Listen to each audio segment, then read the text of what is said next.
아트프렌즈 여러분 안녕하십니까? 미술사학자 안현배입니다. 네, 오늘은 준비하고 들어오려고 할 때 어떻게 해야 되지? 하는 생각이 사실은 드는 그런 화가가 되겠습니다. 이상하게 만약에 제가 모네를 준비한다거나 미켈란젤로를 준비한다 그래도 이런 마음일까 하는 생각이 사실은 들었었어요. 워낙에 많은 데서 여러분들이 보실 수가 있고, 그리고 워낙에 사람들이 많이 얘기를 하는, 또 좋아하는 분들도 압도적으로 많은 화가여서 어떤 점을 말씀을 드려야 될까, 뭐가 새로운 게 있을까 하는 게 고민이 많이 되고 그랬었습니다. 네, 바로 빈센트 반 고흐입니다.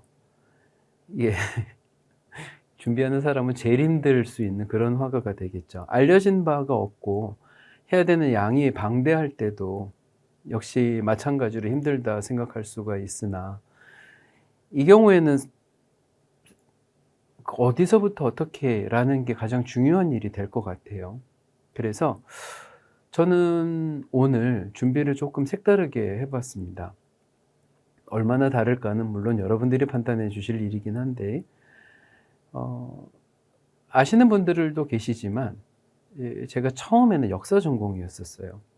그래서 프랑스에 공부를 하러 갔었고, 아나키즘과 정치 그리고 문화 이런 부분에 대해서 19세기 후반을 공부를 했었는데, 그러다가 이후에 미술사, 예술사로 전공이 바뀌게 돼서 저희 학교 안에서 뭐 예술에 관한 음악도 사진도 영화도 건축도 뭐 여러 파트들의 학생들이 있었고, 그들이 하는 공부를 같이 보고 뭐 얘기도 듣고 그러는 과정 속에 공부를 조금 더 다양하게 했었다는 생각은 들고 있습니다.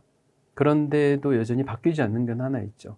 그 학생들조차도 가장 좋아하는 화가는 빈센트 반 고흐가 압도적으로 많아요. 신기하긴 했거든요. 제가 느꼈던 질문이 몇 가지가 있었는데, 그게 뭐냐면 모나리자가 어디가 아름답다는 건지 제가 잘 몰랐고, 그리고 도대체 인상파는 왜 그렇게 사람들이 다 좋아하는지, 그리고 처음엔 인상파를 인상주의자라는 말 자체가 멸칭에 가까웠었는데 그게 지금은 왜 가장 유명한 작가들을 대변하는 단어가 됐었는지 이게 궁금했었고, 피카소가 도대체 어디가 위대한 건지를 그때는 몰랐었기 때문에 그런 거를 공부해 봤었는데, 그 중에 하나, 그러니까 제가 이제 요 네 가지는 꼭 풀어야겠다는 질문의 마지막이 빈센트 반 고흐였었습니다. 왜 그랬냐면은 알려진 게 있잖아요. 이 사람은 살아있는 동안에는 인정도 못 받고 그림도 못 팔고 그랬었는데, 나중에 사망 이후에, 자살 사건 이후에는 엄청나게 그림값이 뛰어오르고 모든 사람들이 다 사랑하는 화가가 됐다. 근데 저는 이유를 잘 모르겠는 거였었어요. 아니, 어떻게 일관되게 무시당했던 사람이 죽음 이후에 그렇게 될 수가 있었을까? 어린 시절에는 자살 때문에, 그러니까 스스로 목숨을 끊는 일 때문에 사람들이 미안해서 그랬나 하고 생각이 든 적도 있었고, 이후에도 여전히 마찬가지였었어요. 의문이 뭐였냐면 왜 살아있는 동안에는 그렇게 그림이 인정을 못 받았고, 그리고 사망 이후에는 그렇게 또 모든 사람들이 사랑하게 됐을까? 단순히 시간이 지나서? 안 그러면 비극적인 삶을 살았던 게 알려져서? 뭐 여러 가지 이유가 있을 텐데, 확답을 하는 경우보다는 고흐의 그림값이 얼마다, 그리고 어떤 갈등을 겪었고 얼마나 정신나간 사람이었었다, 뭐 이런 것들이 더 회자되는 거였었죠. 그럴수록 이 사람에 대한 의미를 어떻게 생각을 해야 될까도 여전히 저한테는 남는 숙제 같았었습니다. 오늘 말씀드리고자 하는 것은 그거예요. 아름다운 고흐 그림을 보고 그 작품에 어디에서 그려졌고 여기를 그릴 때 무슨 생각이었고 하는 것은 또 다른 기회가 아마도 있을 겁니다. 그런데 아트프렌즈 여러분들하고 대하는 빈센트 반 고흐는 여러분들이 직접 이미 미술관도 다녀오셨고 프랑스도 다녀오신 분들도 많으시고, 그 외에도 고흐에 관한 것들은 뭐 핸드폰이나 컴퓨터의 바탕화면이나 수도 없이 많았었으니까, 그런 것들을 또 제가 하나 덧붙여서 설명을 드리는 것보다 제가 초기에 가졌던 질문을 여러분들한테 어떻게 제가 해결을 했는지에 대한 설명을 드리는 게 나름 특색 있고 또 보람 있는 시간이 될 것 같아서 그렇게 준비를 해봤습니다. 네, 서두가 좀 길었죠. 오늘은 빈센트 반 고흐 시간입니다. 그리고 제일 처음에는 여러분들이 좀 재밌으시라고 이런 얘기를 한번 해보겠습니다. 네덜란드 사람인 것을 저희들이 다 알고 있는데 네덜란드 사람답게 또 초상화가 그러니까 자기 자화상이 40개가 넘게 지금도 남아 있습니다. 어떤 그림은 자기 자화상을 뒤덮어서 다른 그림을 그리기도 했었다고 하니 정확하게 몇 개인지는 저희들이 알 수는 없지만 여러 가지 약간의 편차가 있다고 해도 대략 한 40개 정도는 그리지 않았겠는가 이런 게 있어요. 자화상에 대한 얘기도 물론 말씀을 드릴 수가 있는데 그 전에 이거 한번 얘기를 해보죠. 미술사라는 과목을 다루고 빈센트 반 고흐에 대한 이야기를 안 할 수가 없어서 저도 수업을 하는 동안에 그런 얘기를 한바탕 한 적이 있었습니다. 몇 차례 걸쳐서. 뭐냐 하면은 빈센트 반 고흐는 살아있을 때 그림을 판 게 거의 없었다. 어느 정도로 거의 없었냐 하면은 딱 한 개만 팔았다. 살아있는 동안에. 그래서 이게 르비뉴 후즈라고 하는 그림인데 붉은 포도밭이라고 해요. 이 그림이 아르레에서 그렸던 그림이고 고흐 살아 생전에는 이 그림 딱 하나 팔았었다. 그런데 나중에 이제 그렇게 된 거다 하는 얘기가 마치 전설처럼 전해집니다. 저도 그렇게 얘기를 한 적이 있었는데 스스로가 이상하다고 생각한 적도 또 있었어요. 그래서 알아보기 시작을 했죠. 이게 진짜일까? 결론적으로 미리 말씀을 드리면은 사실이 아닐 가능성이 훨씬 많습니다. 정확히 약간 좀 모험을 해보자면 굳이 그게 모험인지 모르겠어도 그건 아니에요. 하나밖에 못 팔았다는 것은 이제 도시괴담 같은 얘기죠. 무슨 얘기냐 하면 일단 이렇게 한번 얘기를 해보기로 하겠습니다. 빈센트 반 고흐가 이 그림 하나만 팔았다는 얘기는 이 그림을 팔았던 구입자의 신원이 명백하고 외제는 보흐라고 친구가 있어요. 벨기에 시인. 그 사람의 누이였었던 안나 보흐에게 팔았었던 겁니다. 그러니까 판매에 관한 것이 명확하고 그리고 이걸 팔았다는 얘기를 동생하고 주고받는 편지에서 명확하게 또 얘기를 해줬기 때문에 저희들이 증거로서 알 수가 있는 거죠. 그런데 그렇다고 해서 판 그림이 과연 이거 하나냐? 이제 이 문제예요.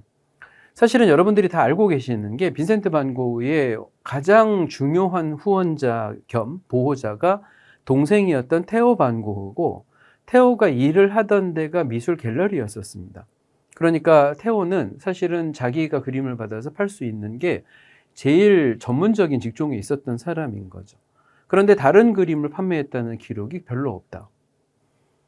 반대로 테오만 모든 거를 다 독점을 했는가 하면 그게 이제 아니라는 거거든요.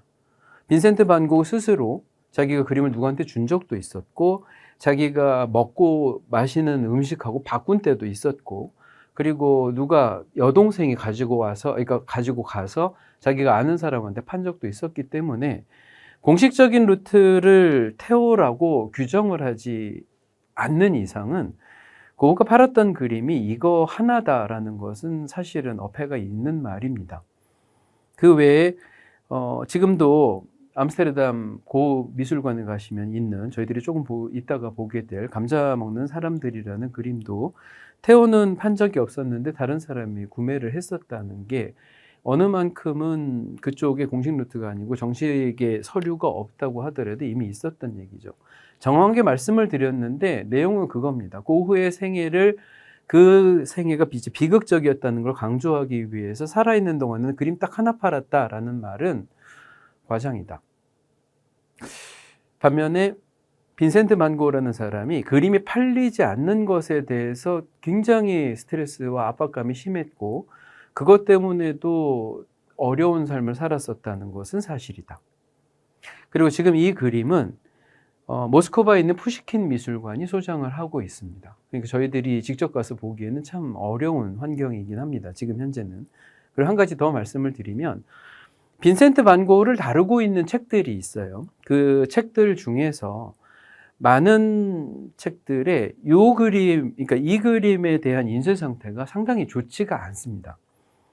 그 말씀을 항상 드려요. 이게 실제로 봤었을 때 제가 굉장히 놀랬던 부분이 책으로 미리 예습했었을 때 색깔하고 완벽하게 달랐었기 때문이거든요. 그래서 푸시킨 미술관에서 공을 들여가지고 복원을 해놨는데 언젠가는 직접 보셨으면 좋겠다 생각이 들어요. 진짜 빈센트 반 고흐의 색감이 이런 부분에서도 특별히 이제 노란색뿐 아니라 붉은색 쪽에서도 매력적인 부분들이 분명히 있었구나 하는 게 느껴지는 꽤 그러니까 꽤 아름다운 그림이에요.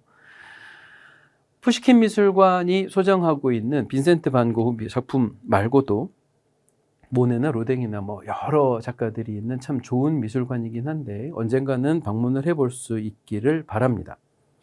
두 번째, 고흐에 대한 오해.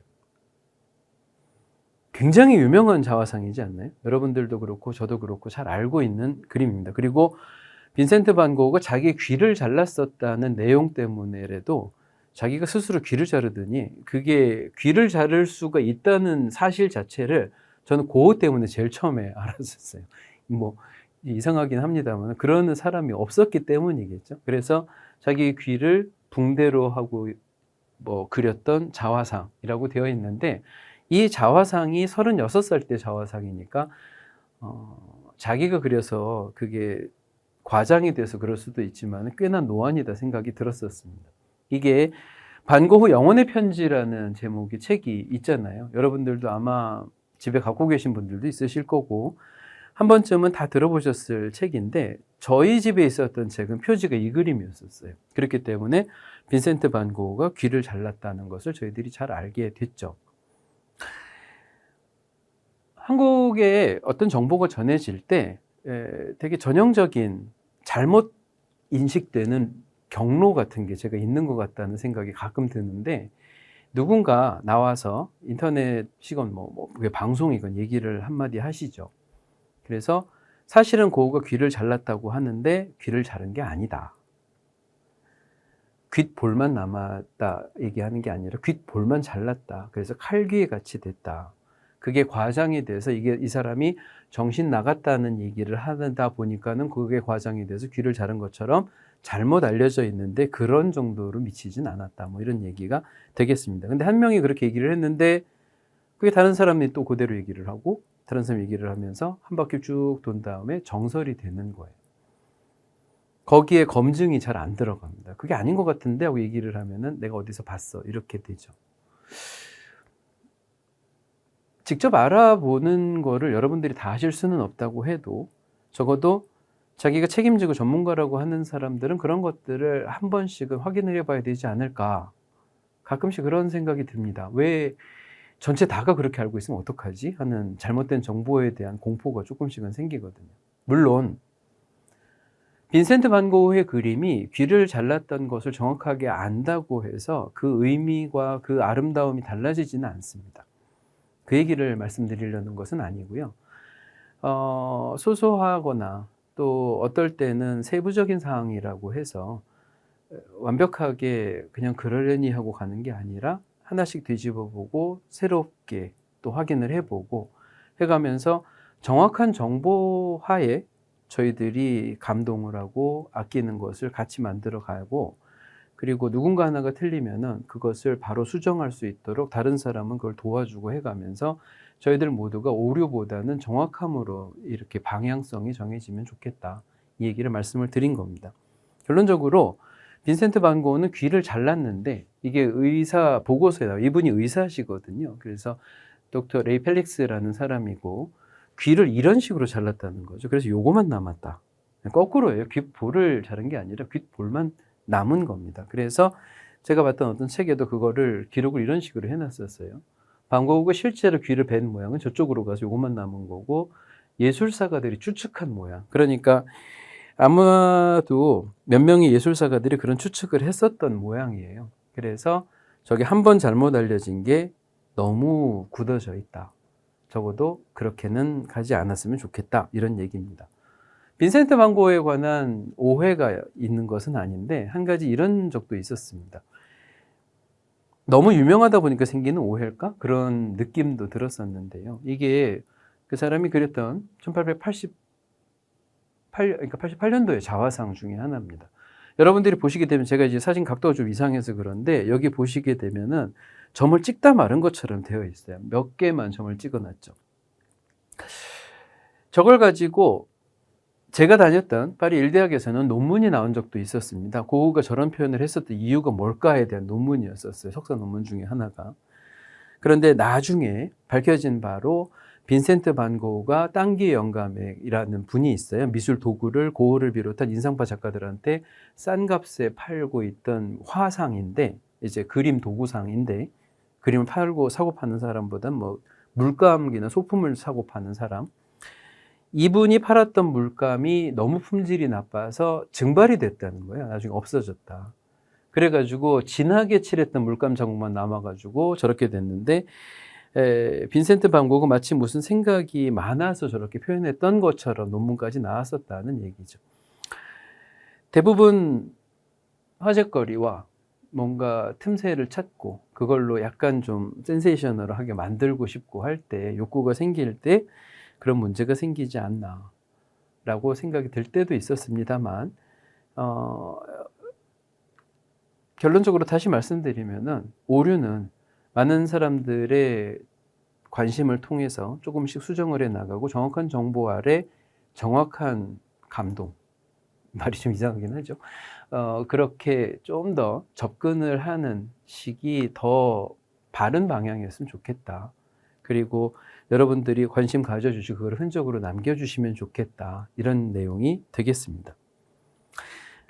빈센트 반 고흐가 해바라기를 그리고 해바라기 작가이며, 그리고 노래에서도 나오듯이 별이 빛나는 밤에라는 저 그림을 그려서 사람들이 이 사람이 사실은 인정받지 못했고 소외되고 외로운 와중에도 끊임없이 자기가 창작을 하기 위해서 애를 썼었던 영혼을 가졌다. 그래서 영혼의 화가다. 이런 얘기들을 하곤 하는데요. 그렇게 사랑받는 빈센트 반 고흐라는 사람, 오늘은 좀 더 색다른 구도가 어떤 점에 있는지 한번 말씀을 드려보도록 하겠습니다. 조금 이제 글씨가 깨졌네요. 죄송합니다. 고흐라는 화가의 의미에 대해서, 그리고 그를 둘러싼 전설의 오해와 진실, 거창해 보이지만 아까 슬쩍 말씀을 드렸던 부분이 될 것 같고요. 광인이다, 해바라기의 작가다, 스스로 마감 그의 인생과 작품들에 대해서 이제 말씀을 드린다, 이런 내용이 됩니다. 이 사람을 알아야 되는 이유가 과연 근데 뭘까?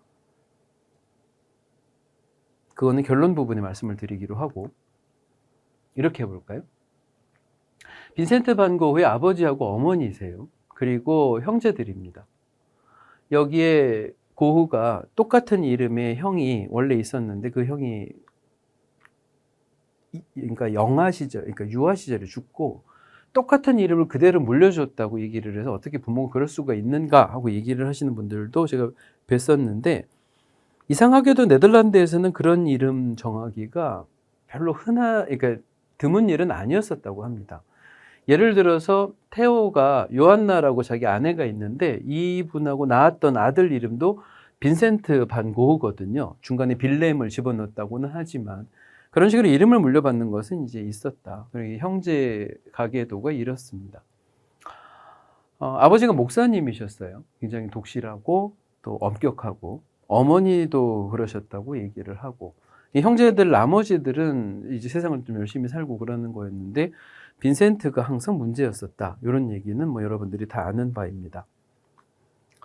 빈센트 반 고흐 얼굴이고 여기가 테오의 얼굴이에요. 거의 이 테오가 없었으면 고흐도 없었다. 그러니까 빈센트도 없었다. 이렇게 저희들이 알고 있는 그 형제입니다. 가장 유명한 형제.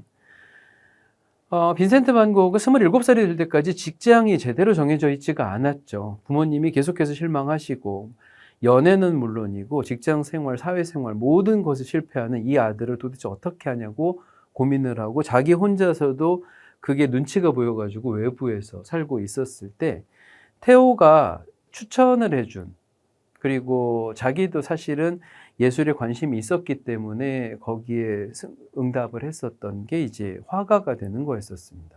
이 두 형제가 같이 존경하는 화가. 그래서 빈센트가 그 화가의 뒤를 이어서 자기 나름의 스타일을 만들기를 원한다고 테오가 충고를 해줬던 사람이 바로 프랑스의 프랑스와 밀레라는 사람입니다. 저희들이 바르비종파의 화가로서 알고 있고 농민들을 주인공으로 해서 그렸던 그림이 이 사람에 의해서 나타났다는 것도 이제 알고 있습니다. 사실은 화가는 가운데 주된 주제로 삼고 있는 사람에 대한 애정이 없이 이 사람들을 가운데 세워놓고 관찰해서 그림을 그리지 못한다고들 말씀을 하시죠. 이전에도 농민들을 그려놓는 경우는 많았었습니다. 루벤스가 그랬고 실은 저 북쪽에 있었던 브리겔이나 하는 사람들이 다 농민화, 풍속화들의 전통은 가지고 있었어요. 그건 근데 벨기에에서 있던 내용이고 대체로 프랑스나 이탈리아 쪽에서 있었던 소위 정통이라고 하는 회화 속에서는 농민들의 삶은 풍경의 일부로서 그려졌었죠. 그런데 시대가 바뀌고 어떤 인간 개개인에 대한 존엄성 같은 것들이 넓혀지는 과정에 농민화라는 새로운 그림, 이렇게 바르비종에서 이 사람들이 그렸던 그림 속에서 여태까지는 소외되거나 다뤄지지 않았던 이 분들의 삶이 주연으로 등장을 하게 되는 일이 있었고 이게 빈센트 반 고흐한테도 크게 영향을 끼치게 됐다는 얘기입니다. 그래서 처음에는 농민들에 대한 그림을 그리고 싶어 했었어요. 그런데 습작의 수준으로 보건대 그림을 천재적으로 잘 그리는 사람은 아니었었다는 걸 저희들이 알게 하죠. 더구나 자기 고집이 너무 세고 아는 게 있다고 생각을 해서 그런지는 몰라도 미술학교를 다니지도 않으려고 했었고 가끔씩 듣는 수업에서도 중간에 적응을 못하고 나오는 일들이 더 많아서 여전히 부모님한테는 골칫덩어리, 그러니까 얘는 도대체 어떻게 하려고 그러는지 걱정만 끼치는 사람 정도에서 끝이 났었습니다. 그러다가 수많은 자기 혼자만의 시행착오를 거쳐서 자기가 그림을 하나를 그렸는데 그게 1885년도에 그렸었던 감자 먹는 사람들이라는 그림이에요. 본인은 이 그림을 그리고 나서 스스로가 네덜란드의 밀레가 됐다고 생각을 할 만큼 자기가 연구해서 그림을 그려놨던 게 의미가 많다고 스스로는 믿었었다고 하는 거죠. 이 그림은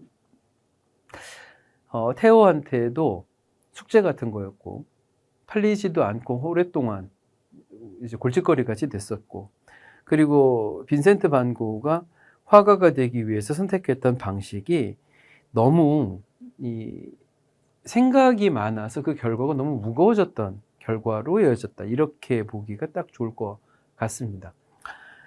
테오는 여기에서 그 빈센트한테 조금 더 넓은 쪽에 와서 실제로 눈으로 보고 변화를 느껴야 될 것 같다. 이거는 너무 어둡게 시작을 한 것 같다고 걱정을 해준 적이 있었는데 그 시기에 여태까지 빈센트가 닮고 싶어 했다거나 인정받고 싶어 했다는 그 욕구가 있던 대상, 아버지가 사망을 하게 됩니다.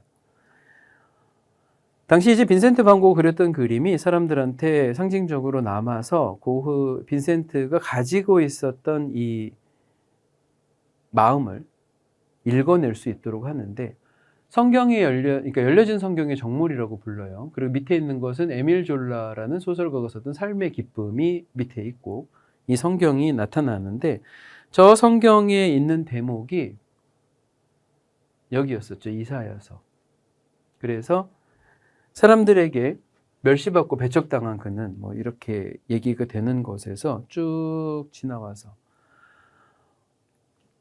세상을 살아가는 동안의 고통을 겪을지 몰라도 언젠가는 갚아줄 거다. 언젠가는 그거에 대한 답을 얻을 거다 하는 게 있는 건데 그게 빈센트 반 고흐한테는 아마 자기 스스로 지켜내야 되는 아버지한테 보여줘야 되는 그런 약속이었을 겁니다.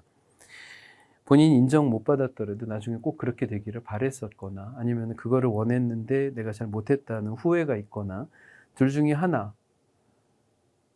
답은 그렇게 될 수 있지만 그 밑에 있는 마음은 자기가 화가가 된다는 것이 어떤 사람들처럼 돈을 번다거나 유명해진다거나 나는 천부적인 재능이 있어서라기보다 목적을 이렇게 나름의 숭고한 쪽에다 두고 있었다는 것을 저희들이 느끼도록은 해줍니다.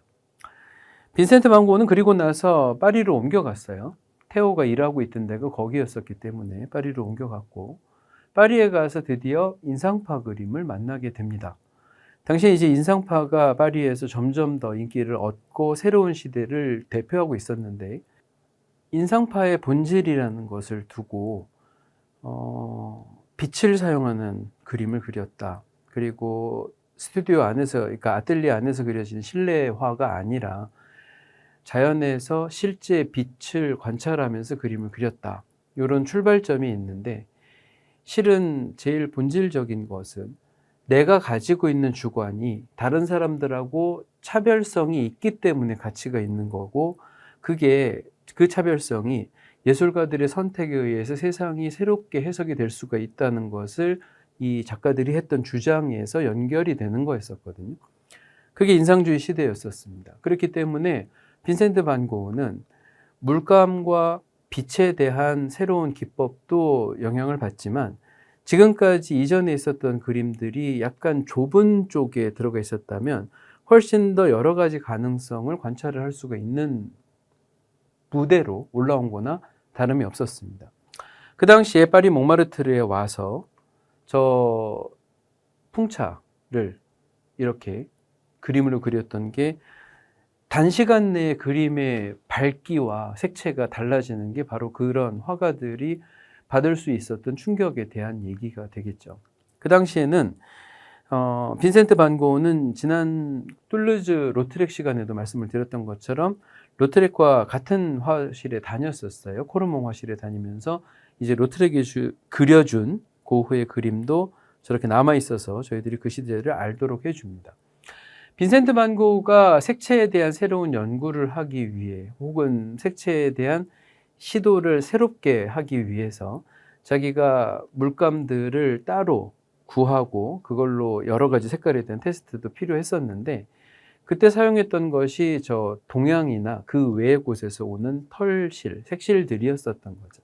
이걸 들고 다니면서 색깔에 대한 새로운 거, 이렇게 색깔들을 비교해서 보는 거고, 어떤 색깔과 어떤 색깔을 맞춰보는지를 하는 건데, 저게 고흐가 들고 다니던 도구 안에 들어있었어요. 저것 외에도 기초적인 이 소양 교육이랄까요? 그 테크닉이 부족했었기 때문에 원근법을 위해서 그 소실점, 원근법 틀을 만들어서 들고 다닌다거나 하는 걸로 파리에서 자기가 새로운 환경에 맞는 그림 공부를 조금 했었는데, 오래 가지는 못했었죠.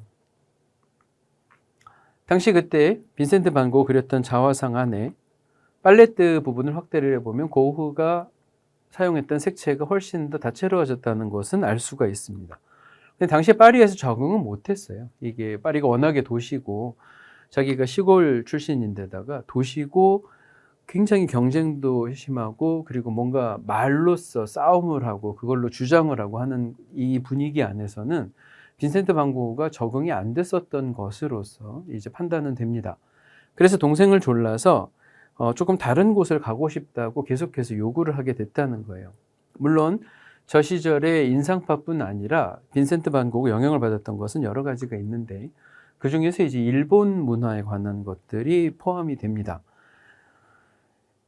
인상파 시대 이전부터도 일본 문화는 특히 서양 회화에서 굉장히 큰 영향력을 보여주고 있는데, 고흐에 관해서는 이게 되게 압도적인 부분이 있었죠. 그래서 왼쪽에 우키요의 판화를 보고 오른쪽처럼 자기가 그것을 모방해서 그림을 그리고 저 색채감에 반해 있을 만큼 굉장히 일본에 관심이 많았었어요.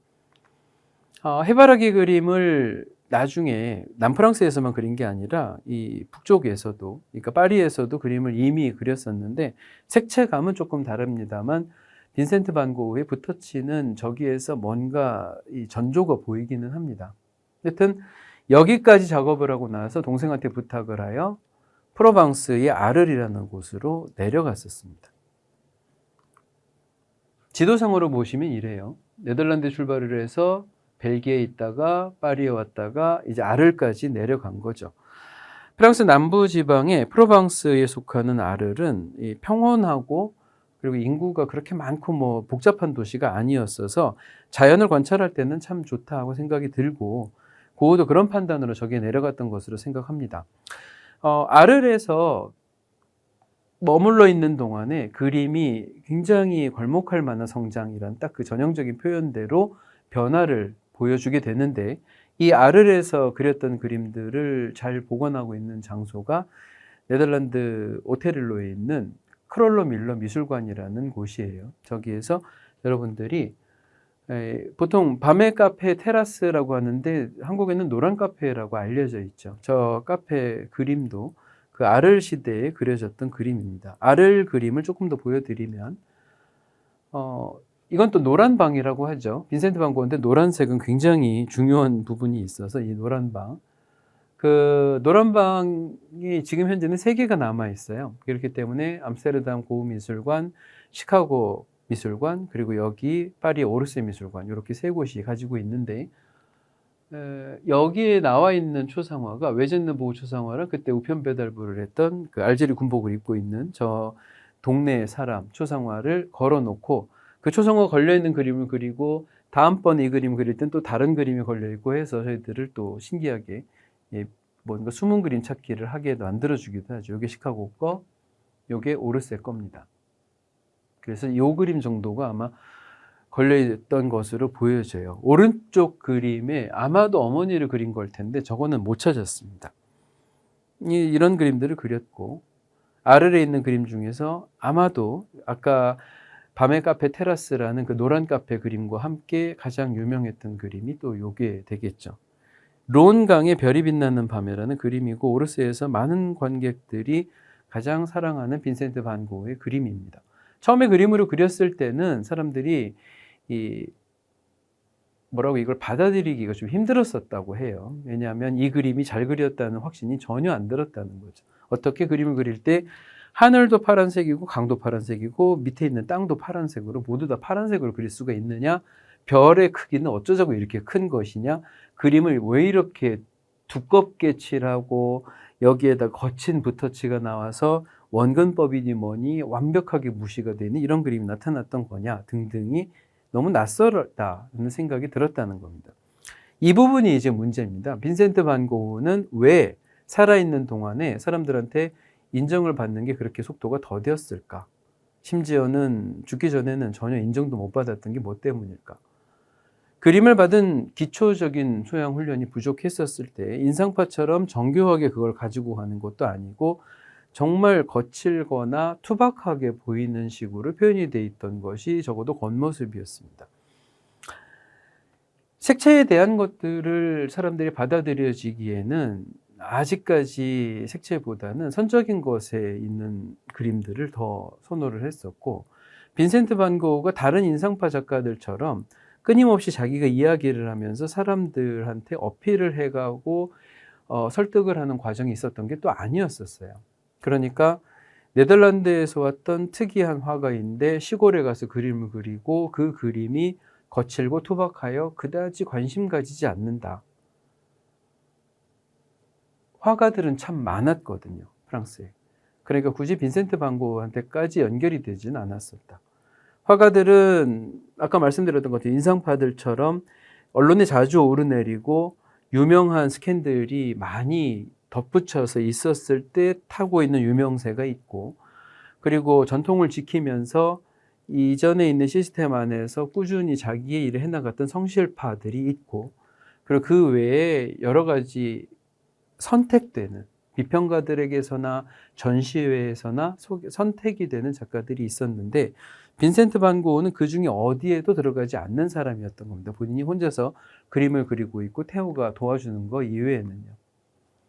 이 장소에서 그렸던 거고요. 저 건너편을 그림을 그려서 론강의 별이 빛나는 밤에라고 이야기를 하고 있는데, 이 그림을 그렸을 때 즈음을 해서 자기가 했던 얘기가 있어요.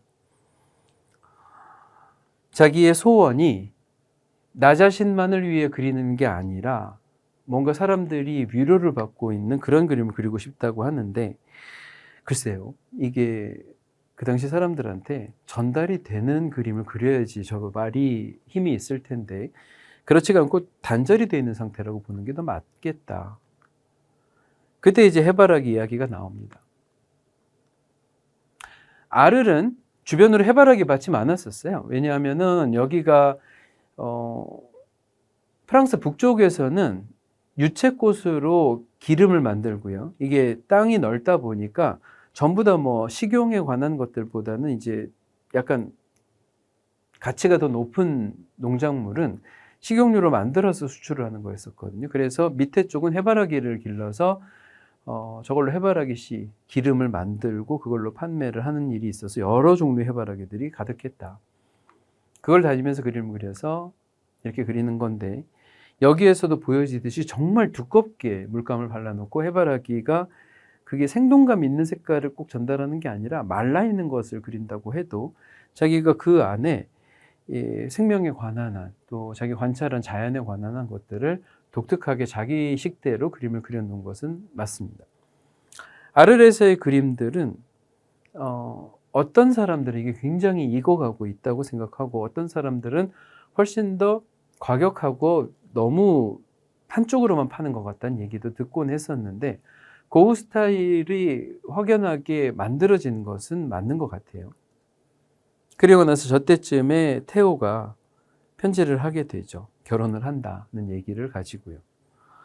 사실은 테오는 굉장히 실력 있는 미술 판매상이었었어요. 그래서 인상파 화가들 중에 테오하고 주고받았던 기록들이 남아있는 것을 찾아보시면, 드가가 자기 그림을 팔아놓고 테오가 빨리 대금을 안 준다고 투덜대는 게 있다는데, 이거는 그만큼 테오가 잘 일을 했고 잘 팔고 하는 것들, 그러니까 독점으로 당신한테 줄 테니까 적어도 돈은 빨리 줘라 하는 약간 투정 같은 게 보여지지, 저게 뭐를 일을 잘 못하는 사람한테 갈 수 있는 편지가 아니었었어요. 드가가 그랬고 피사로가 그랬었습니다. 계속해서 테오한테 자기 그림을 다 맡기고 팔리기를 바라는 건데, 정작 자기 형의 그림은 못 팔았던 셈인 겁니다. 그리고 나서 조르다가 고갱이 오기를 바라고, 둘이서 성격이 그렇게 안 맞을 거라고는 생각 전혀 못 했었겠죠. 그런데 저희들이 잘 알다시피 이렇게 충돌이 일어나게 되면서 자기 귀를 자르는 사건도 생겼고, 충격을 대변해주는 이런 진짜 충격적인 그림을 고갱이 그리는 바람에 둘 사이가 멀어지게 됐고, 전혀 인정을 혹은 이해를 안 해주는 게 심지어는 동료 화가까지도 있었다는 것이 빈센트 반 고흐 굉장히 고통을 당하던 순간의 이야기가 되겠습니다. 그때 귀를 자르는 사건, 그리고 생레미 드 프로방스라고 하는 동네로 아르에서 머물지를 못하고 여기까지 쫓겨가서 저기에서 정신과 치료를 할 것도 없었어요. 그냥 수용이 되어 있고, 의사가 이야기하기를 과격하고 공격적인 사람이 아니니까 데려가도 된다고 얘기를 했었는데 그게 잘 안 됐다는 얘기죠. 저때 그렸던 그림들이 그런데 특이하게도 하늘에 있는 천체를 자기 나름의 시각으로 분석하고 새롭게 표현을 해내서 저희들이 지금 봤었을 때는 꽤나 신기한 그림이 되겠습니다. 이 그림은 나중에 폴 라우센버그라는 사람한테 팔리게 되면서요, 저 유족들이 팔았던 몇 안 되는 그림이 되는데, 저게 지금은 뉴욕으로 넘어가서 모마, 뉴욕 현대미술관이 소장을 하는 것으로 되어 있죠. 처음에 그림으로 그렸을 때는 물감이 없어 스케치만 남아 있었는데 나중에 완성을 했다는 것이 또 알려져 있고요. 어떤 부분을 확대를 했었을 때 나타나는 저기 교회 건물은 빈센트 반 고흐 현재 있는 생레미 드 프로방스 근처에 있는 교회가 아니라 자기가 어렸을 때 네덜란드에 자기 아버지가 일을 했던 교회하고 똑같은 신교 프로테스탄트 교회여서 사람들한테 저게 자기의 이상향에 대한 얘기지 실제로 창밖에 보이는 것은 아니다라는 것을 알도록 또 해줬었습니다. 이 시기 때쯤에 동생이 결혼을 했고, 그리고 지원을 하기 힘들어지는 약간 경제 사정이 어려워졌고, 자기의 그림은 팔리지 않고 인정도 받지 못하고, 그리고 건강도 안 좋아지고, 그리고 나서 어쩔 수 없이 더 이상은 아를과 그 주변에 머물 수 있는 상태도 아니었던 거죠. 정신병원에 갇혀 있으니까. 그래서 동생이 근거리에서 돌보겠다고 설득을 하여 이제 파리 쪽으로 올라오게 됩니다. 그때 테오는 결혼했던 요한나와 사이에 아이가 생겼고, 그 아이의 이름을 빈센트라고 지었었어요.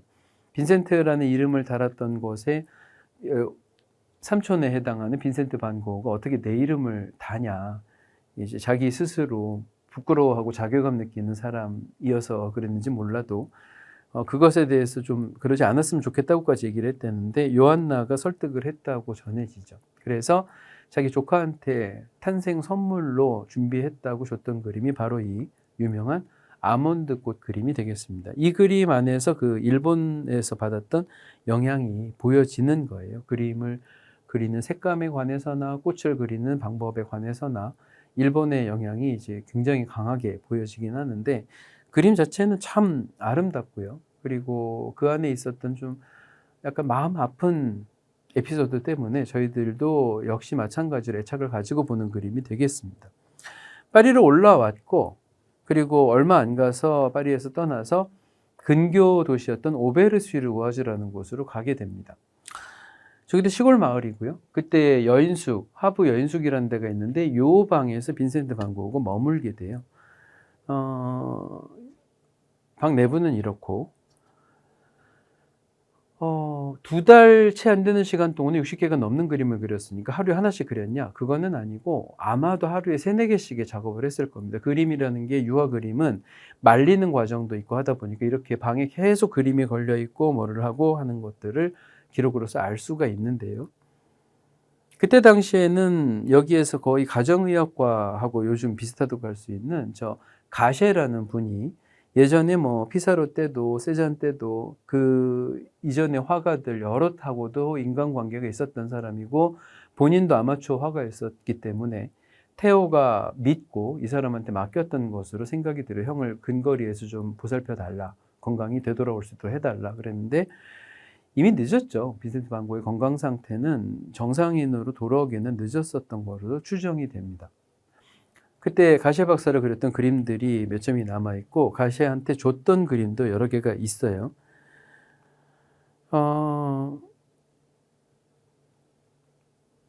이런 그림들 속에서 저희들은 빈센트 반 고흐 스타일에 대해서는 이미 알고 있기 때문에 저게 그 당시 사람들한테 거칠고 과하게 느껴져서 받아들여지지는 않았었다는 내용까지 확인은 해봤었습니다. 그런데 시간 문제이긴 해요. 이게 점차 아까 말씀드렸던 것처럼 미술이라는 게 개인의 영역으로 들어오게 되고 내가 어떤 판단을 하고 내가 어떻게 표현을 하는가를 세상 사람들하고 소통을 하거나 싸우는 과정으로 넘어갔을 때 빈센트 반 고흐는 충분히 자기 고집을 부릴 수 있을 만한 스타일을 만들어냈거든요. 아직까지 그게 설득이 안 된다 뿐입니다. 오베르시르 우아즈라는 곳에 가시게 되면 진짜 시골 마을인데 거기에 고흐가 그렸던 요 교회도 있고 여기가 머물렀던 장소인데 이런 지도를 보셔도 고흐가 그림을 그렸던 장소마다 이젤 표시가 되어 있어서 저희들이 도시를 이 마을을 다니는 동안에 고흐 생각을 참 많이 할 수 있도록 해줍니다. 그리고 테오가 권했던 대로 약간 파노라마식의 풍경을 그리라고 해서 이렇게 와이드 버전으로 그림을 그린 적이 있어서 저기 오베르시르와즈 풍경을 저희들이 알 수 있도록 해주죠. 이런 그림들이 고흐의 마지막 시대를 보여줍니다.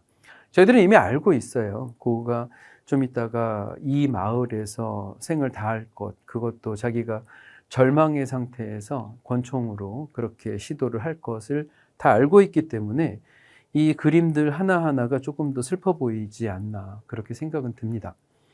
여기 나오는 까마귀가 있는 들판이라고 하는 그림이 거의 마지막 때에 그려졌다고 하는 것 자체도 까마귀가 불길함을 상징하기 때문에 고흐가 이미 예견을 했던 거 아니냐는 얘기가 있는데 그것까지는 아닌 것 같고 이 장소가 됩니다. 놀라시는 분들은 여기 이제 노란 들판이니까 가을에 가면은 저렇게 될 거다고 생각하시죠. 여기 밀밭이어서요. 여러분들이 6월에 가셔야지 보실 수가 있어요. 7월만 되면은 싹 배놔가지고 아무것도 안 남아 있습니다. 이거는 그래픽으로 만들어 놓은 이미지이기는 한데 빈센트 반 고흐가 사망을 하고 나서 그 방이에요. 저 여인숙이 고흐의 죽음 이후에 다른 사람을 받은 적이 없었고 얼마 지나지 않아서 망했었기 때문에 저 방에는 그 뒤에 머문 사람이 없었습니다. 그런데 그 그림이 여기 있었다면 아마 이런 광경이었을 거다고 생각을 해서 만들어 놓은 이미지가 되겠고요. 여기 그런 게 나옵니다. 보시게 되면은 빈센트 반 고흐, 무슈 빈센트 반 고흐에 대해서 이쪽에서 이제 그 장례식을 하겠다는 얘기가 나오는데 약간 가슴 아픈 대목이 나와요. 이게 여기에서 2시 30분 정확히 7월 30일에 그 행사가 장례식이 있을 텐데 처음에는 교회에서 하겠다고 얘기를 했어요. 성당에서. 그 빈센트 반 고흐 그림이 나오는 그 성당이죠. 그런데 나중에 이게 딱 지워집니다. 그게 그러니까 스스로 생을 포기한 사람의 장례식을 성당에서 해줄 수 없다고 교회에서 반대를 하는 바람에 테오가 슬프게도 이제 장례식을 바깥에서 치러야 되게 됐다는 기록이 저희들한테 이제 남아 있는 거죠. 그리고 참 이 형제는 어떻게 말씀드려야 될지 알고 계신 분들한테도 이게 참 힘이 드는 게, 테오는 6개월 뒤에 대략 이 매독성 치매로 자기가 가지고 있던 모든 기억도 잃고 눈도 보이지 않고 하는 고통 속에서 또 사망을 했어요. 요한나만 아들 데리고 남은 건데 테오까지 그렇게 사망을 하고 나니까 이게 참 뭐라고 해야 되나 하는 비극적인 생을 두 형제가 산 게 됐죠. 그게 이제 빈센트 반 고흐의 생애입니다. 원래 테오의 묘지는 그래서 아내 곁에 이 네덜란드 쪽에 있었어요. 빈센트 반 고흐에 대해서 얘기를 해봤습니다. 뒤늦게 화가가 되기로 결심을 하고 본인만의 목표가 있었는데 그게 동생과 여러 환경에 의해서 바뀌게 돼서 농민을 그린다는 것보다는 자연 쪽으로, 그리고 자기의 감정을 담아서 그림을 그리는 스타일로 자기가 굳어졌고, 이후에는 그 그림들이 조금씩 자기만의 개성을 담아가지고 표현이 됐었는데 거칠거나 투박하다는 이유로 초기에는 받아들여지지 않다가 나중에 기록된 바에 의하면은 몇 번의 전시회에서는 좋은 평가도 받았고, 모네 같은 사람이 그림이 좋다는 이야기도 분명히 했기 때문에 시간이 지나고 나서 돌려질 수는 있었지만 그 기회를 얻지 못한 채로 작가가 사망을 했고 유일한 후원자가 죽었던 거예요. 그러니까 어찌 보면 이거는 이후에 반전이 될 수 있는 기회조차 없었던 겁니다. 그러니까 제 의문이 풀리지가 않았었어요. 도대체 시간이 지나고 나서 이게 가능한 얘기인가? 왜냐하면은 빈센트 반 고흐만 화가가 아니거든요. 수도 없이 많은 사람들이 프랑스 그리고 유럽 전역에서 활동을 하고 있었습니다. 그런데 사람들이 전부 다 빈센트 반 고흐에 관심을 가지게 된 것은 어떤 계기 때문일까? 왜냐하면은 사망을 하고 나서 2년 뒤에 열렸던 전시회도 완벽하게 실패를 했거든요. 모든 사람들이 아예 관심조차 가지지 않았었습니다. 그리고 그 전시를 기획하고 실패했던 경험을 가지게 된 사람이 바로 요한나 봉허, 줄여서 조라고 부르는 테오 반 고흐의 아내였었어요. 이분이죠. 그런데 전시를 실패한 것으로 끝나는 게 아니라 이 사람의 역할 그리고 이 사람의 활약이 지금부터 시작이 됩니다. 사실은 아버지가 없이 크고 있는 자기 아들, 그리고 시어머니, 그리고 반 고흐라는 이름을 물려준 것 빼고는 재산이라고는 없는데 그림만 거의 수두룩하게 남겨져 있는 그런 상황이었었어요. 훨씬 현실감이 있는 이게 이제 요한나 봉허에 관한 영화가 하나가 있었어서 제가 그 영화의 장면을 가지고 온 건데 상상해 보시면 될 것 같습니다. 이렇게 쌓여져 있는 그림을 보고 무슨 생각을 했었을까? 왜냐하면 테오가 살아있는 시기에는 구필화랑의 보관소를 이용을 할 수가 있었기 때문에 빈센트 반 고흐의 그림이 팔리지 않았다고 해도 보관은 돼 있었다는 거죠. 어느 장소에. 그런데 그것을 사람들이 알아주기를 바라고 테오의 유언도 그거였었기 때문에 그림의 일부를 가지고 가서 국가에 기증을 하겠다고 신청을 했었는데 국가에서 이런 무명 화가는, 프랑스 정부예요, 우리가 필요가 없다 그래서 전체 다 거절을 해버립니다. 지금으로서는 그게 자기들은 후회가 되는 일이겠으나 그때 당시엔 또 어쩔 수 없을 거예요. 뭐 유명한 화가도 아니고 하니까. 그래서 이 그림을 다 들고 자기가 생활비도 비싼 파리에 더 이상 머물 수가 없어서 네덜란드로 넘어가게 됩니다. 그 네덜란드에 넘어가서 얼마 지나지 않아 자기한테 남아있던 200점이 넘는 유화 그림하고 그의 드로잉이나 뭐 그 외 편지나 여러 가지 소품들이 보관하는 게 정말 만만치 않다는 것도 금세 깨닫게 되죠. 창고에 가지고 놨다가 곰팡이가 슬어서 그림이 손상을 입는 일이 여러 번이 있어서 그 그림을 계속 일일이 말려야 됐었는데, 그런 일을 하는 것을 두고 친오빠가 고흐 귀신이 있어졌다고 그 의절을 하게 되기까지 했었으니까 이 사람이 참 특이하다는 느낌이 안 들 수가 없어요. 본인은 테오의 부탁이어서 자기가 들어주고 싶어서 그런다지만 사실은 전후사정을 따져보면 요한나 봉헌은 빈센트 반 고흐의 가치를 오히려 테오보다 더 잘 알고 있는 사람이지 않나, 그런 생각이 듭니다. 실제로 고흐의 그림을 정말 좋아했고 이 그림을 반드시 알려야겠다고 마음을 먹지 않았었으면 앞으로 있을 이 과정들은 불가능했을 거기 때문에 그렇습니다. 이사를 가서 암스테르담 근교의 네덜란드 마을로 이사를 가서 속칭 요즘식으로 얘기하면 민박집을 차리고요. 거기에다가 아이를 키워가면서 그림을 내다 걸었는데 유명했었다 그래요. 그 민박집에서는 그림 전혀 유명하지도 않은 그리고 봤을 때 뭐 아름다운지 뭔지도 모르겠는 정신없는 그림들이 벽에 가득 차 있는 신기한 여인숙이다. 저 그림들을 보관을 해가고 자기가 돌려가고 그러면서 1차 전시회가 1892년도에 있었다고 말씀을 드렸는데 그게 테오의 유언 때문에 해봤던 시도였었어요. 테오는 자기 형이 회고전을 못해서, 그러니까 그림이 처음부터 끝까지 한 자리에 있지를 않아서 사람들이 어떤 과정으로 이 그림이 진화해 나갔는지를 모르고 아름다움을 느끼지 못해서 그런 건데 회고전을 한번 하면은 반전될 거다라는 희망을 가지고 있었거든요. 그런데 그게 그렇지는 않았었어요. 그래서 전시가 실패를 했던 거였어요. 여러 차례 요한나는 그 이후에도 초조해서 자기가 몇 차례 전시를 시도를 해보고 여러 명이 참가를 하는 거 참가비를 내가면서 그림을 내기도 했었습니다. 그런데 판판이 모든 게 실패를 했어요. 어떤 분들은 이 과정을 설명을 할 때 있어서 요한나라는 사람이 나중에 고흐의 그림에 대한 가치를 재발견해주고 그의 편지글도 출판을 해줘서 사람들에게 설득을 했기 때문에 오늘날 빈센트 반 고흐를 알게 됐다. 사람들이 사랑하게 되고요. 그렇게 말씀을 하셔서 정확히 요한나의 공이라는 것을 지적은 해주고 계십니다. 지금도 그런 강의들이 좀 있더라고요. 근데 제가 오늘 조금 색다르게 말씀을 드리겠다고 얘기를 했죠. 빈센트 반 고흐의 그림이 가지고 있는 아름다움에 대해서는 저는 거의 이야기를 하지 않았습니다. 그건 아마 여러분들이 더 잘 아실 거예요.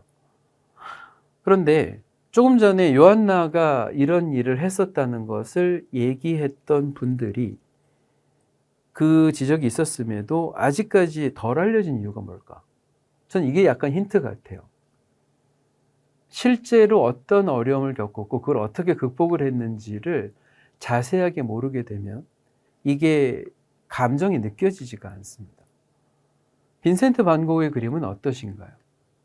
그림을 볼 때마다 이 사람이 이거 그릴 때 어떤 기분이었더래더라, 얼마나 좌절을 느꼈더래더라, 이런 것들을 다 어떤 화가보다도 잘 알고 계세요. 그렇기 때문에 감정이 더해질 수가 있고 그림을 아낄 수가 있었던 겁니다. 난 그 그림이 참 좋더라. 다른 작가들도 그럴 수 있습니다. 개인적으로 팬이 될 수 있고 가까워질 수가 있죠. 그런데 저는 매번 그런 생각을 해요. 적당한 거리에서는 적당하게만 감동할 수 있습니다. 그게 넘어가도록 만들어야 돼요. 요한나가 이제부터 해야 되는 일이 바로 그런 거였죠. 다른 분들이 지적을 해서 요한나가 큰 공로를 세웠다고 한다지만은 와닿지가 않습니다. 어떨 때는요. 그러면 요한나가 어떤 일을 겪는지 한번 구체적으로 상상을 한번 해보시면서 저를 따라와 주세요. 요한나는 전문가가 없어서 이 사람의 그림을 평가하지 못하기 때문에 사람들이 한 번이라도 되돌아보질 않는 것 같다. 실제로 어떤 미술 관계된 비평가들도 빈센트 반 고흐에 대해서 평가를 하질 않았었습니다. 프랑스에서 활동했다고 쳐도, 그림이 잔뜩 있다고 쳐도 그 그림이 무슨 가치가 있는지 아무도 인정 안 해주는데 왜 우리가 인정을 해주느냐. 프랑스 사람들이 이야기하는 거예요. 프랑스 사람들이 인정을 안 해주니 네덜란드인들인 우리들도 인정할 수가 없다. 프랑스가 훨씬 더 앞선 나라인데 그 나라에서 이미 판정 끝난 거 아니냐, 이런 얘기예요. 얀 베스라는 사람이 있습니다. 동네에서 유명했던 미술 평론가이고 저 사람한테 접근을 하려고 했었어요. 저 사람한테 평론 한 줄만이라도 얻어내면 달라질 거다고 요한나는 믿었거든요. 그래서 저 사람의 아내를 만나기 위해 부녀회에 가입이 되고 아내하고 친숙하게 지내고 그 아내를 통해서 저 사람 집에 걸어놓으라고 그림을 선물을 하기도 했었습니다. 이게 요한나가 골랐던 그림이에요. 그리고 나서 얀베스를 만나서 자기가 빈센트 반 고흐에 대한 평을 듣기를 원한다고 계속해서 요청을 했었죠.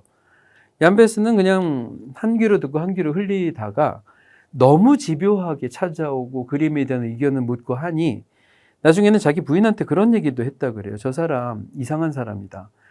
자기 개인적인 감정으로 그림의 가치를 높여가지고 팔아서 뭔가 좀 해보려고 하는 것 같은데 가까이 지내지 마라. 어떤 얀베스뿐 아니라 요한나가 방문했었던 비평가들은 많았는데 그 중에 한 명은 이런 식으로 이게 이제 이성적으로 뭔가를 마음이 있어서 약간 사귀자고 얘기하는 것처럼 받아들여서 기회 만들어서 계속 이렇게 나를 만나러 오는 거 마음에 들지 않는다고 쫓아내는 일도 있어서 요한나는 참 많은 일을 겪어야 됐었어요. 그 당시 여성으로서. 언젠가 한 번은 그런 적도 있었다고 하죠. 동네에서 갤러리가 전시를 하고 있는데 하도 열심히 우리 빈센트 반 고흐 그림을 한 번이라도 좀 전시를 해달라고 하니 작은 거 하나 해주겠다 해가지고 요거를 들고 갔었다는 거예요. 기대를 했겠죠. 그런데 위치가 좋지가 않아가지고 이 그림은 사이즈가 저거 정도 되는 거 받아준다 그러니까 저거를 들고 갔던 건데 43cm 그림이 거기에 붙어가지고 사람들한테 어필이 되지가 못했습니다. 계속해서 그런 실패가 있었어요. 그리고 나서 요한나가 생각을 해봤다고 하죠. 어떻게 해야 될까? 도대체 전시를 할 때마다. 그런데 여러 번 얘기를 하는 것 중에서 이제 평론가들이 한두 명씩 관심을 가지게 되더라. 그것도 꾸준히 계속해서 얘기를 하니까. 더구나 저는 이 부분이 참 신기한데 암스테르담의 국립미술관에서 운영을 하는 일반인들을 위한 미술사 수업을 요한나가 신청을 해서 들었다는 겁니다. 이 사람은 원래 영어 교사 출신이거든요.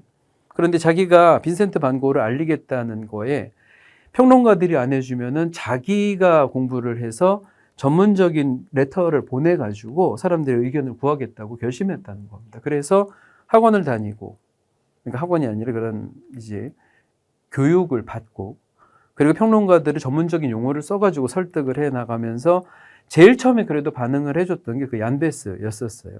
그러면서 평론이 조그맣게 실리게 되고, 그리고 이전에 있었던 전시회의 전시가 빈센트 반 고흐의 그림은 무조건 색깔에 대한 강점이 있는 건데 그 강점을 이해하지 못하면서 벽에다가 걸어놓기만 했었기 때문에 그래서는 안 되고 색깔의 배치를 내가 하겠노라고 하면서 이런 배치를 했었다는 겁니다. 론강의 별이 빛나는 밤에와 이쪽에 있는 요 아이리스 꽃의 노란색이 서로 어울리는, 이게 시작으로 요한나가 자기가 직접 그림에 대한 배치, 전시될 그림들에 대한 선정, 그리고 설명, 이런 것들을 전부 다 보태서 하게 됩니다. 그렇게 돼서 한 번씩 자리를 마련했던 전시가 점차로 커지게 됐어요. 나중에 요한나가 재혼을 한 적이 있거든요. 근데 그 재혼을 했던 화가도 몇 년 편안하게 살지 못하고 그 재혼을 화가랑 했었던 건데 그분도 건강이 안 좋아져가지고 정신적인 그러니까 정신적으로 문제가 생기는 바람에 그분까지 돌봐야 됐었는데도 불구하고 빈센트 반 고흐에 대한 재발견 그리고 그걸 제대로 평가를 해주기를 바라면서 하는 기획들은 멈추질 않았었습니다. 그리고 나서요. 이제 정말 중요한 전시가 하나가 열리게 됩니다. 그 당시에 리차드 홀스트라는 사람이 그 평에 대해서 해준 적이 있었어요. 빈센트 반 고흐는 그림을 그리는 성자였었다 라는 문구를 시작으로 해서 고흐 그림이 가지고 있는 가치에 대해서 얘기를 해줬는데 저거조차도 요한나가 계속해서 설득을 해서 받았던 평론이었었다는 거죠. 한번 생각을 해보죠. 이미 르누아르가 이런 그림을 그리고 있었습니다. 빈센트 반 고흐의 그림은 어떤 점에서 색다른지 여러분들이 느껴지실 거예요. 예, 색깔을 쓰는 방식이나 붓터치에 관해서나 인상파가 쓰는 것보다는 조금 더 과격하긴 하다. 그런데 시대는 바뀌지요. 그러면서 새로운 그림들이 나타나게 됩니다. 예를 들어서 피카소가 마티스가 이 정도의 강력한 그림을 강렬한 표현으로 가지고 나오게 되면은 이전 시대 때 그림이 투박하거나 거칠거나 너무 세다는 평을 들었던 고흐 그림은 어떻게 될까요? 매번 모든 비교는 상대적입니다. 독일의 표현주의 작가들이 나타나서 자신들은 빈센트 반 고의 영향을 받았다고 얘기를 하면서 에밀 롤데 같은 사람이 저런 그림을 그려서 보여줬을 때, 그리고 빈센트 반 고흐를 엄청나게 존경했었던 뭉크 같은 사람의 그림이 다른 사람들한테 받아들여졌을 때 사람들은 도대체 빈센트 반 고흐가 누군가 하는 관심을 가지게 됐는데, 빈센트 반 고흐의 그림이 한 사람이 관리를 거의 하다시피 하면서 딴 데로 빠져나간 적이 없고, 그리고 빈센트 반 고흐가 그 그림을 그렸을 때 어떤 마음으로 그렸었는지를 일일이 기록했었던 이 수다쟁이 화가의 기록이 남아있고, 그 기록을 정확하게 이제 남들한테 보여줄 수 있을 만한 것으로 약간 편역을 해서 글로 나타내게 된다면 이게 요한나의 생각이었던 거죠.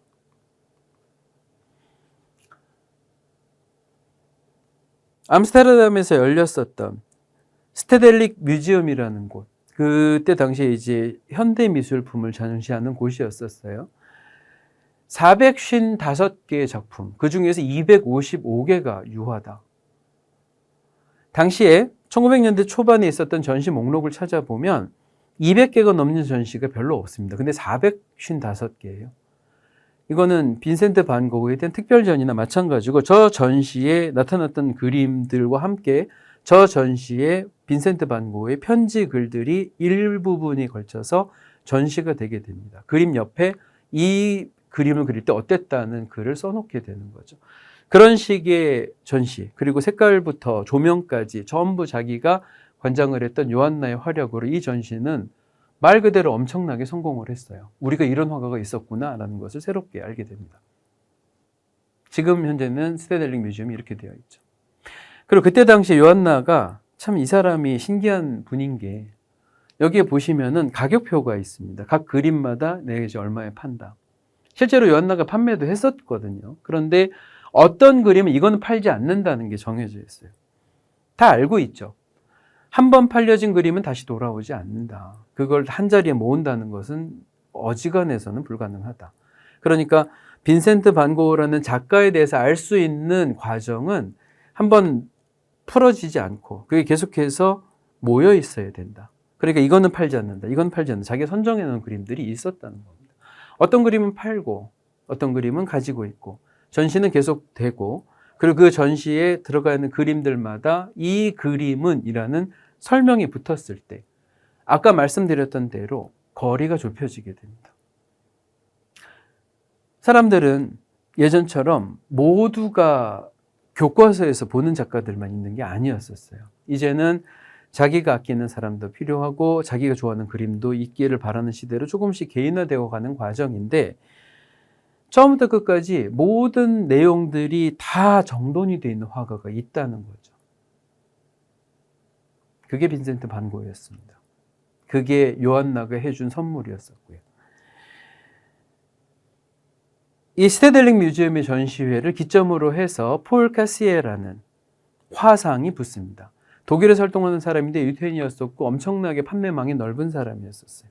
저 사람을 통해서 새로운 전시가 계속해서 기획이 되고 그 전시가 성공을 거두게 됩니다. 시카고에서 또 몬트러스 갤러리라 그래서 뉴욕에서 있었던 큰 전시가 빈센트 반 고흐의 경력에 가장 큰 성공을 거둔 전시가 됩니다.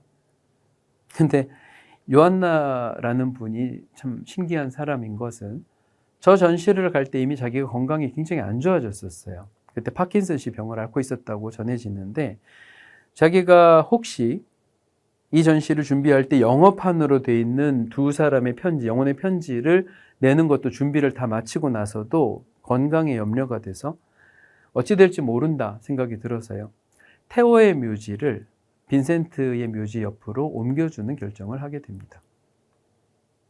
그래서 지금도 오헤르시 르와즈에 가시면은 두 사람의 묘지가 같이 붙어 있어요. 그리고 2년 뒤에 런던의 내셔널 갤러리로부터 이 큐레이터가 한 명이 요한나의 집을 방문하게 되죠. 암스테르담에. 그래서 해바라기를 구입하고 싶다고요. 지난번 전시회에서 봤었노라 하면서. 그래서 자기들이 찍은 해바라기가 바로 요한나의 거실에 계속해서 붙어있던 바로 딱 그 해바라기였었다는 겁니다. 근데 요한나가 얘기했다고 해요. 가격은 알아서 주면 되는데 가자마자 걸어야 된다. 이게 창고로 들어간다거나 일단 서브에 보관을 해놓고 나중에 기회가 있으면 올려주겠다 이런 식으로 가진 않을 거다. 그래서 전보를 치고 그 전보를 그대로 리턴을 해서 내셔널 갤러리 측에서 바로 걸어준다는 약속을 하게 되고 받아가게 됩니다. 저게 런던 내셔널 갤러리가 소장하고 있는 해바라기가 런던으로 들어가게 된 이유, 그러니까 과정이에요. 그러면서 얘기를 했죠. 요한나가 맨 마지막에 편지 글에 말하기를 이 그림을 워낙에 사랑했었기 때문에 평생 동안 자기가 보고 싶어 했었기 때문에 이거는 내가 마음이 찢어지는 슬픔 같아. 그런데 빈센트를 위해서는 가장 영광스러운 순간이니 자기가 이 그림을 기쁘게 드린다. 한번 생각해 보시죠. 누구나 인간적인 매력이 있어서 사람을 이해할 수 있어서 그 대상을 더 관심을 가지고 바라볼 수 있게 됩니다. 이전에 있는 어떤 예술가보다도 그림 하나하나에 정성이 다 들어있고 자기가 이 그림을 왜 그리는지를 설명하고 싶어 했던 게 빈센트 반 고흐였습니다. 태호는 그걸 편지로 계속해서 기록을 해놓고 모아놨었고 자기 형이 작업하는 것을 계속 지원을 했었죠. 태호가 없었으면 그림이 없었을 거고요. 그리고 완성돼 있던 그림들이 값어치가 인정이 안 되고 한 곳에 보관이 되어 있을 때 요한나가 활약을 하지 않았었으면 이게 가능했었을까? 그가 비평을 찾고 전문가들에게 이야기를 듣고 전시를 성공을 시켜서 사람들한테 이 그림이 어떤 내용이라는 것을 알리려고 했고 그 그림들에 대해서 관심을 가질 수 있도록 수많은 준비와 시행착오를 통해서 자기가 얻는 것이 없다고 해도 끝까지 고집을 부렸었을 때 사람들은 이제 빈센트 반 고흐에 설득됩니다. 누구나 영웅이 필요해요.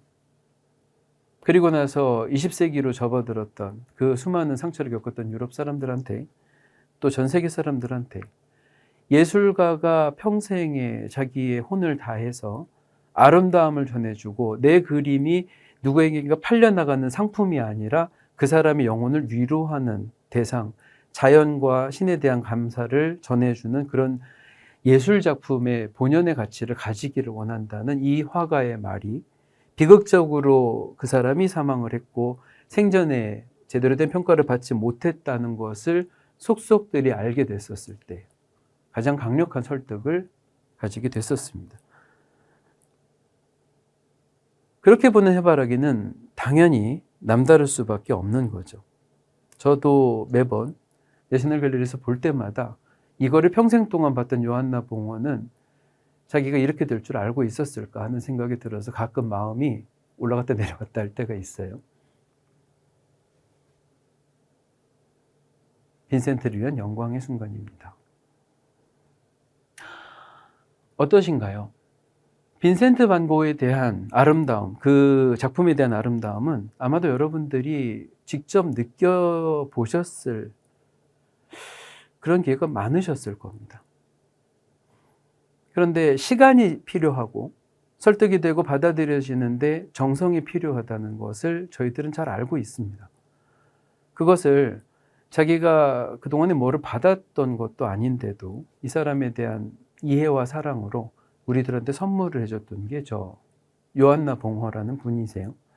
여태까지는 많이 알려져 있지는 않지만 이분의 관심과 또 노력 덕분에 저희들은 빈센트 반 고흐라는 저희들에게 참 저희들이 애정을 가지고 아끼는 작가를 알게 된 거죠. 이런 그림들도 다 간직할 수 있게 된 거고요. 요한나는 자기가 사망을 하던 25년도에 아들 빈센트 빌렘 반 고흐에게 시간이 지나서 국가에서 요구를 하게 되면 대가 없이 기증을 하라고 유언을 했습니다. 요 그림 하나는 근데 그 아들이었던 자기 거잖아요. 자기한테 삼촌이 준 거니까. 이 그림을 주기 싫어했었다던데 63년도에 여태까지는 현대미술관에 분산돼서 보관되어 있던 거 말고 빈센트 반 고흐 미술관 암스테르담에 진짜 얘기를 했었을 때 이게 포함이 되게 해달라고 큐레이터들이 그렇게 간절하게 바래서 마지막에 허용을 시켜준 게 이 그림입니다.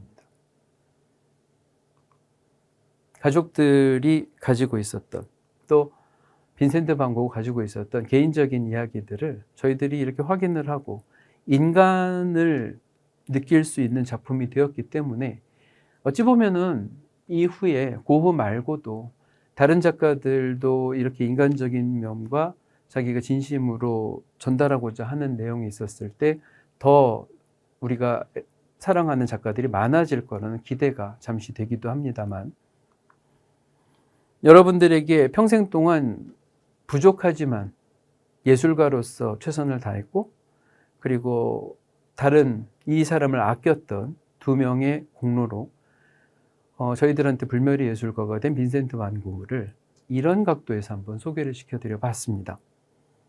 여러분들이 고흐를 만나는 여행을 하시는 또 어떤 다른 기회가 됐을 때 이 사람의 곁에서 같이 웃고 있을 두 사람도 같이 기억을 해주시면 감사하겠습니다. 네, 오늘 시간도 감사드립니다.